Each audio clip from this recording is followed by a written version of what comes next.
Was Christian Voice, 940 KPSC, and online at praise940.com. Praise 940 KPSC presents Update Today. Now it's time for your second cup of coffee and your host, Maxine Seelman. And it is about that time to begin your day or end your day, 8 o'clock in the morning, and of course again at 5 o'clock in the evening, both drive times. If you don't catch it in the morning, then remember 5 o'clock in the evening. And something else that's going to be happening on Saturday and Sunday is we're going to be discussing this morning. I invited Paul Smith, who is the drama director at the Berean Assembly of God Church here in the Des Moines area. Good morning, Paul, and good afternoon as well, whatever time you're catching this program. It's so hard for me to keep this in perspective. Paul, good welcome to Update Today. Let's put it that way, shall we? Thank you. It's good to be here. Paul, you are the drama coach. What's going to be happening at Berean Assembly this weekend? Well, we are very pleased to be bringing in an event called the Eurasia Experience. It's not something that we actually produce locally. It's something that actually has traveled the nation. It's been around for a couple of years now to pretty wide exposure. But we provide the volunteers. We provide the labor force to staff it. It's an opportunity for individuals to actually see and experience and feel what it's like to live in that area of the world that we consider Eurasia, which is, that slight mix between the eastern half of Europe and into the areas of Asia.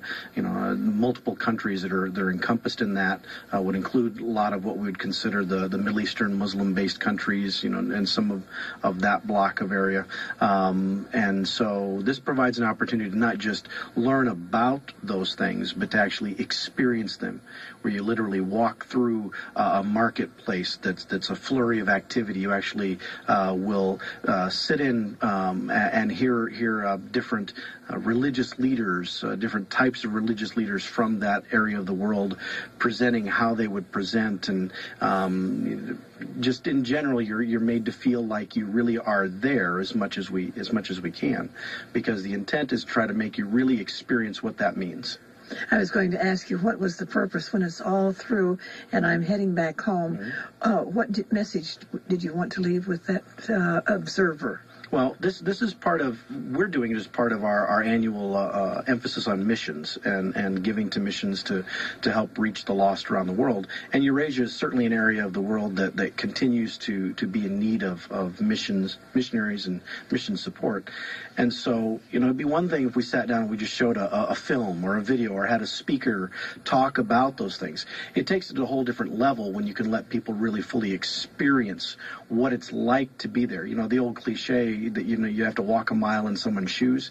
And we can't necessarily allow you to walk the full mile in the shoes of someone from Eurasia, but this does kind of give you a few steps at least so you can understand it. It really makes us aware that, of course, I'm noticing more the difference in generations. Mm-hmm. What they did in my generation, they certainly are not doing today and such. At one time, we could have enjoyed and appreciated a speaker. Mm-hmm. And then we moved, sort of from the speaker to the flannel graph, to the movies, to the videos.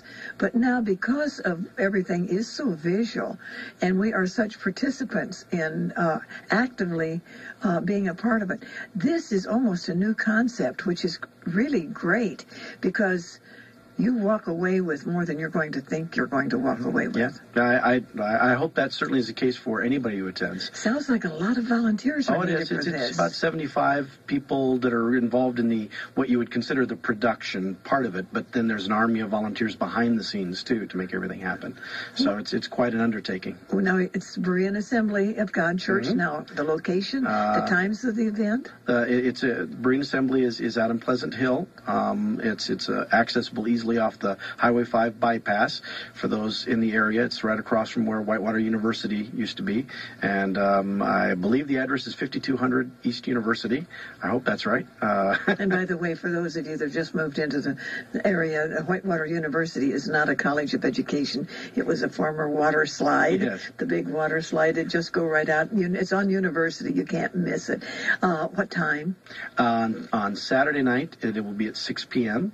And on Sunday night, it will be at 5:30 p.m.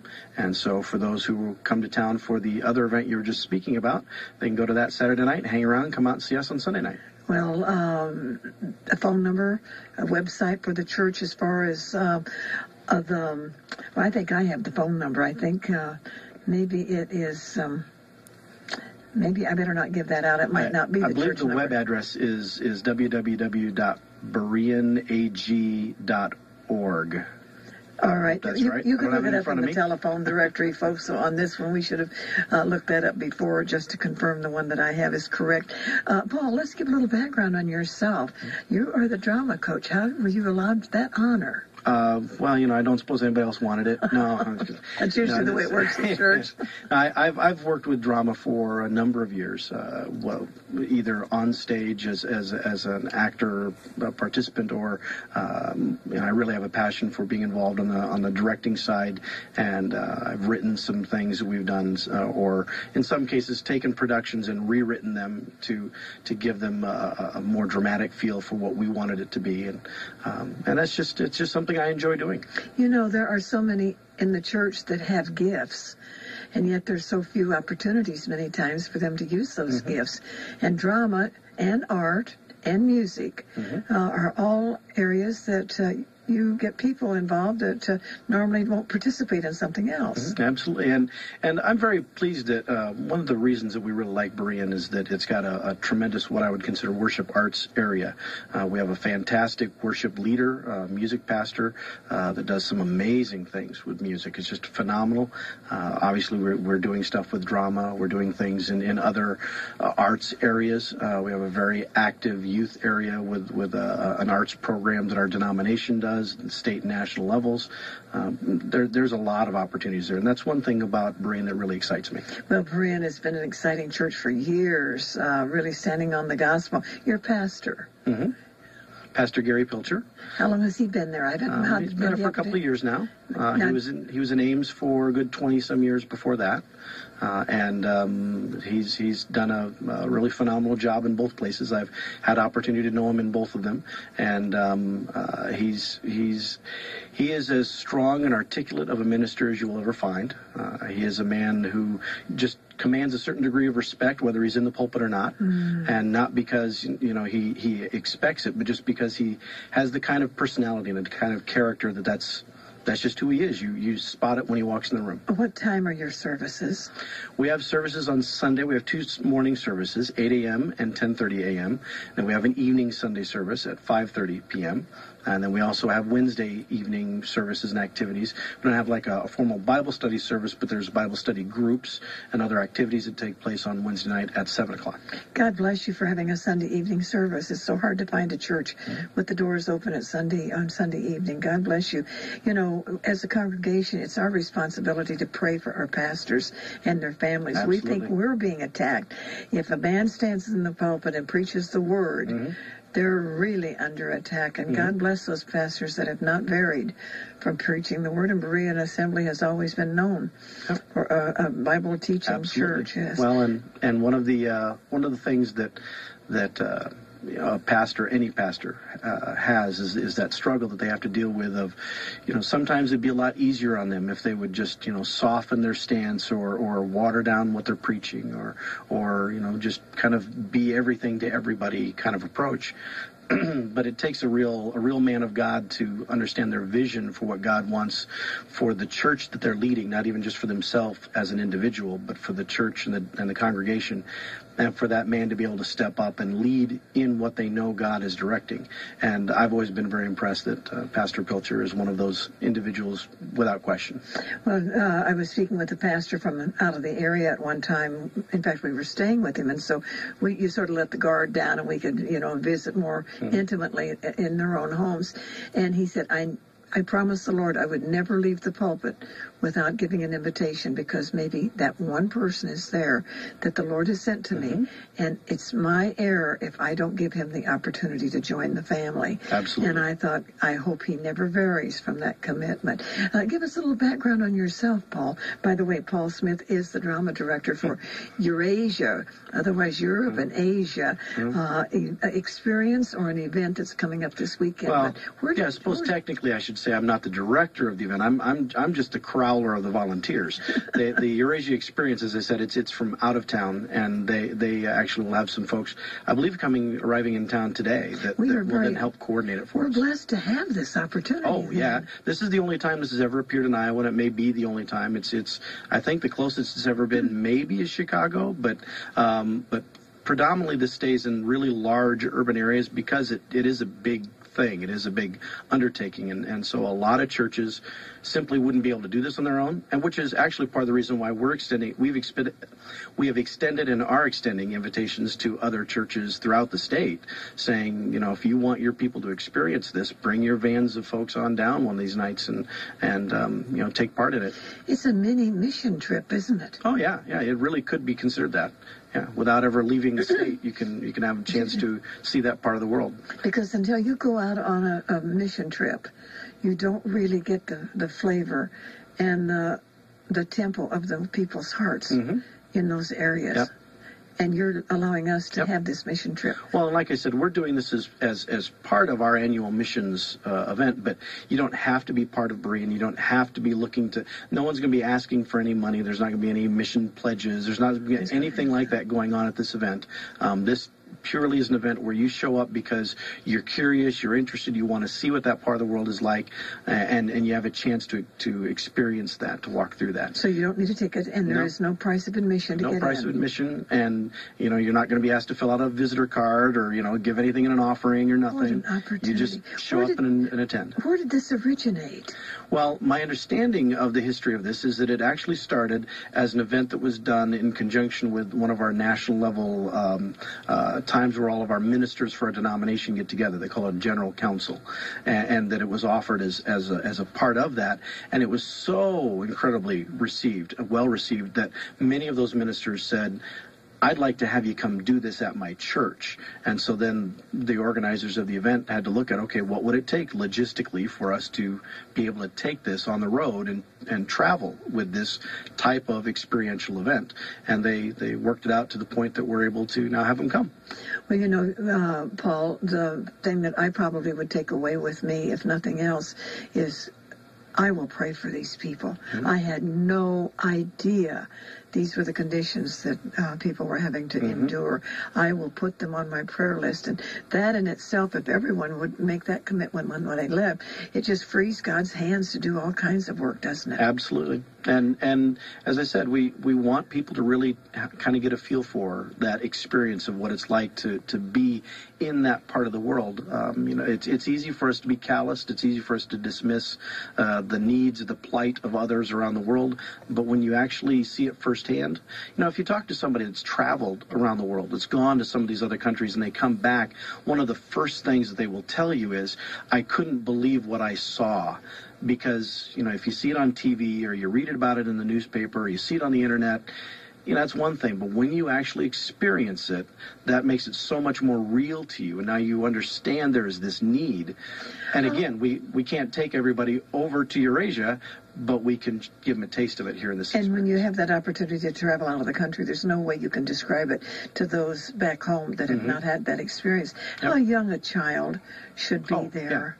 Yeah. They don't recommend that really anybody probably under 14. I think they say under 12, but in that age range, because there is some content that really you need to be a little more mature to fully understand. Very disturbing, probably. Yeah, because it's not intended to be in your face kind of stuff, or there's certainly nothing that's done with the outright intent to offend anyone or to be extreme. But you can't really fully experience what that part of the world is like without being as genuine as possible, and that may make some, especially some younger folks, uncomfortable. Walk through the markets, go into the actually, halls, before you even get to the markets, you'll go through customs, and you'll be surprised if you think going through the airport here in Des Moines and getting on the airplane is tough. Go through customs on your way into Eurasia. And see, that could be very traumatic to a small child. That's right. Now, getting back to a question, but I will say that I should also mention there will be activities for younger kids and for children. There is nursery provided. There's a whole separate event being done during the weekends times for kids as well. So, if there are families that are thinking we'd like to go, but what would we do with our kids? We have those options covered. Oh, again, Saturday night at 6 o'clock, Sunday night at 5:30 at Berean Assembly, 5200 East University, by the way. That's East University. Yep. And if you just take the Highway 5 bypass, turn off on University, it's right there next to McDonald's. Before we run out of time, the question I asked earlier, I haven't forgotten. Tell us about yourself. Where did you call home originally? Well, originally I was born in Jefferson, but lived most of my life growing up in Carroll, where my dad was a police officer and my mom worked as a nurse's aide at a nursing home. And then I went to Iowa State to go to college, and then never left Ames for 20-some years until I had been working. Both my wife and I worked down here in Des Moines for many, many years. And then we decided, once both our children had graduated in Ames, which they both finally did in the Ames area, that we were going to move to Des Moines because there was no reason to keep commuting. And so last July, we moved to Des Moines. Where are the children today? My daughter is a senior at Central Bible College in Springfield, Missouri. And my son lives in Ames, and he's a manager at the Jimmy John's up there in Ames. Oh, by the way, go up to Jimmy John's, one of the best places you can eat. Well, it's got to be because he works there, and he keeps wanting to eat there all the time, too. When it's all over, there's a lot of work, there's a lot of volunteers. What is your hope for all of this effort? Well, obviously, we hope that we'll have a nice large turnout because we want a lot of people to have this experience to go through this. But again, our hope really just simply is to sort of pull back the veil a little bit and let people who otherwise would not ever have the experience to go to this part of the world have a chance to really see what it's like in this part of the world, the reality of what that means to live there. Paul, do you have any idea where they will go from here and where they're coming from? Because it still sparks my interest, the fact that Berean Assembly was selected as one of those churches, one of those sites in the United States to have this brought to our area. Yeah, we're very honored to be able to host them, to bring them in. I'm not sure what their itinerary is before and after this stop. When did you come to the Lord? Myself? Well, see, I grew up in church. What's the term? I'm a gooba. I grew up born again. Like I was going to church 9 months from before I was born. But there's a downside to that because it means you grow up knowing all the answers without ever actually knowing Jesus personally. And so, I would say that I was an evangelist supporter. I was one of those kids that every time we had an evangelist come, I was always raising my hand for the altar call, But then there was a time, it probably wasn't until upper high school and maybe even into early college years that the wheels really began to click. And everything that had been sown into me over the years finally actually made sense. And I understood what it was talking about. And for me personally, I would say that's when my true salvation actually began, because that was when I was consciously making the choice that I understood this and I was going to follow this. By the way, I wish we had more time. I would love to do a program sometime about children of law enforcement officials. I wish people realized what they had every night when they went to bed, knowing that they were safe because of our law enforcement officers. And we've always said here before, when they go to work in the morning, they have no guarantee that they're going to come back to their family at night. That's true. And even Carroll, which is not, it's bigger now than it was then, but even there are times my dad, his most harrowing experience was trying to break up a domestic dispute situation, and he knew the couple, that they were friends. He knew them, but in that kind of situation, the rules, don't count. And the gentleman wound up actually literally sticking a gun in his stomach and pulling the trigger. Fortunately, the gentleman had been interrupted when he was trying to load the gun, so the gun turned out to not be loaded. Tell me that wasn't a God thing. Oh, no, it had to be a God thing. There's no question about that. There are no accidents. But had my dad showed up a few seconds later, he would not have interrupted him when he was trying to load the gun. I've heard that more law enforcement officers are injured through domestic violence situations. You never know. Well, our time is gone, so thank you so much for being here. It's so nice to meet you. And again, give us all the details for this weekend. Okay, it's Saturday and Sunday night, and the admission is free. Saturday night, 6 p.m., Sunday night, 5:30 p.m., and, we have all the ages covered, so go ahead and bring along your children, and we'll make sure that they're well taken care of while you enjoy the Eurasia Experience yourself. And, of course, it might be that very opportunity if Grandma and Grandpa took their grandchildren, that God would touch that child's heart to be a missionary. Yeah, could be. Yeah, and the youth and children's things are not just babysitting services. They actually will have their own events going on. So. Well, I'm thinking of those older ones, 12 or 14 and older, would have the opportunity to do that. Again, a phone number that we could call for further information. There again, that's right. We didn't have time to look that up, did we, Paul? But it's 5200 East University, across from the Whitewater University water slide that used to be. And all the water slide stuff is still there, so you'd think the park is still there. Thank you so much for being here. I've enjoyed this so much. God bless you. Thank you. You too. Paul Smith has been our guest this morning, drama director for the Eurasia Experience this coming weekend. I hope you've enjoyed it as much as I have now. Your challenge, let's go out today and live this day for the Lord while we still can. Shall we?